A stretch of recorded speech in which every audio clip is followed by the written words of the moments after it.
নমস্কার বন্ধুরা, আজকে বানাচ্ছি ফুলকপির কোরমা। এটা বানানোর জন্য প্রথমে আমি ফুলকপিগুলোকে লাল করে ভেজে নিচ্ছি, আর ভাজার সময় সামান্য নুন দিয়েছি।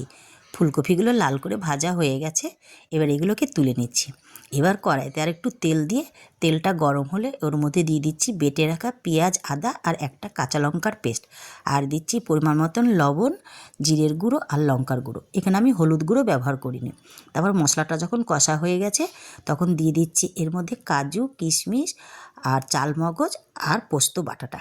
তারপরে ভালো করে আবার এটাকেও কষে নিচ্ছি। এটা যখন কষা হয়ে গেছে, যখন মশলা থেকে তেল ছেড়ে দিয়েছে, তখন ভেজে রাখা কপিগুলোকে দিয়ে বেশ খানিকক্ষণ নাড়াচাড়া করে ভালো করে কষে নিয়েছি।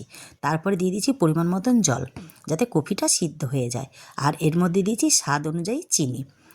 এরপর ভালো করে ফুলকপিটাকে ফুটিয়ে নিয়েছি, আর ফুলকপিটা যখন একেবারে সিদ্ধ হয়ে গেছে আর গ্রেভিটাও মাখা মাখা হয়ে গেছে, তখন এর মধ্যে দিয়ে দিচ্ছি গরম মশলা, দিয়ে বেশ খানিকক্ষণ নাড়াচাড়া করে ফুলকপিটাকে নামিয়ে নিচ্ছি। এইভাবে একবার রান্না করে খেয়ে দেখুন, এটা লুচি পরোটার সাথে খুবই ভালো লাগে খেতে, আর এটা খেতে কিন্তু অসাধারণ হয়। যারা ফুলকপি খেতে চায় না তারাও এটাকে আঙুল চেটে খাবে, কথা দিচ্ছি।